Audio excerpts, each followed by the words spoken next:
So, get your pocketbooks ready. Today is full of recommendations.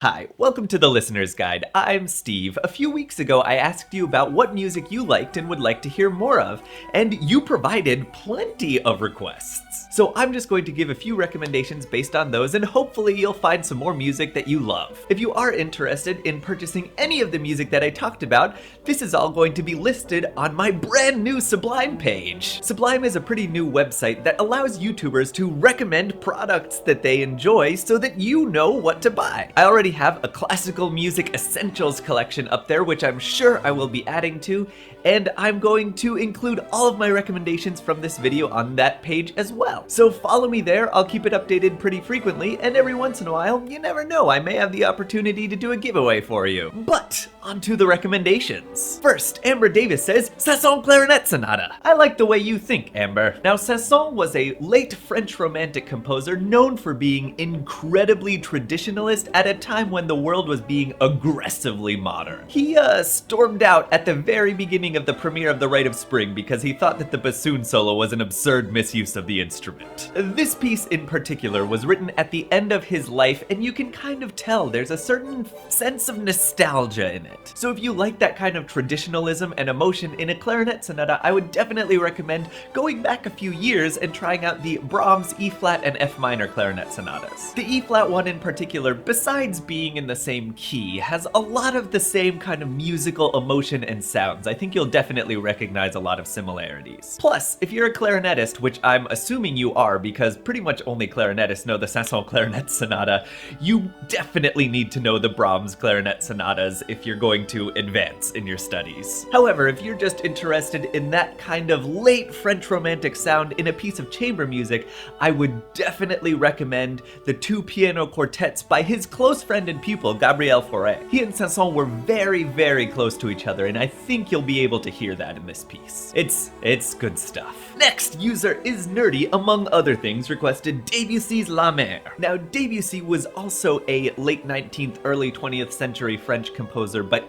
he was among the modernist school. In fact, even though he hated the title, he's often described as an impressionist composer. Orchestral impressionist music has a very particular sound to it that is really hard not to love. Rather than focusing on the organic and long line melodies that were common in the Romantic era, this music focuses more on kind of clusters and clouds of sound and the contrast between different moments of music. You hear a lot of changes in texture and rhythm, but there's not as many tunes that you can whistle. It definitely has a very special place in my heart, and if you're interested in this kind of music, there are pretty much only two composers who did it, being Debussy and Ravel. But if you like La Mer, I would recommend Ravel's Le Tombeau de Couperin. It's got a lot of the same sounds and a lot of the same emotions, but it's Ravel. It's a different piece of music. I think you would like it. And if you like Debussy's music and you just want it for a different ensemble, perhaps try out his two books of piano preludes, which are the books that really defined this style of music. They're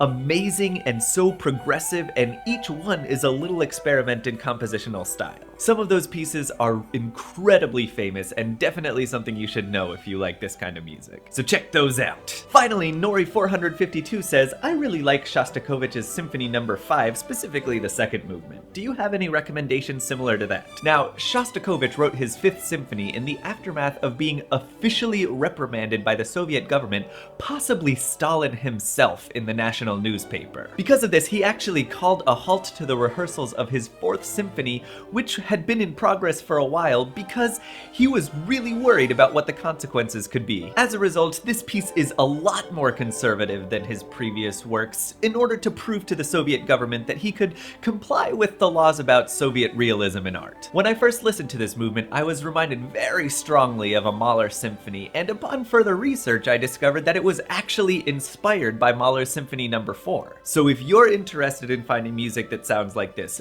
definitely go back to the inspiration. collaboration. Mahler symphonies, man, they are dense, but they are so worth a listen. Shostakovich was also a contemporary of another Soviet composer named Sergei Prokofiev. The two share a lot of similar characteristics for a lot of the same reasons. They were in the very same political situation. So if you're interested in Shostakovich, perhaps give Prokofiev's Fourth Symphony a listen. It's pretty powerful, not gonna lie. So that's all the recommendations that I'm going to give for today. You can check out the full list on my Sublime page in the description. And I just wanted to take a moment to thank everybody for watching and supporting this series. This is something that I really believe in, and I'm glad to know that there are so many people interested in this kind of content on YouTube. And I do need all the help that I can get with this project to grow it into what I think it can be. So please keep liking, commenting, favoriting, and sharing these videos. If you like it, don't forget to subscribe, follow us on Tumblr and Twitter, and I will see you all next time on The Listener's Guide.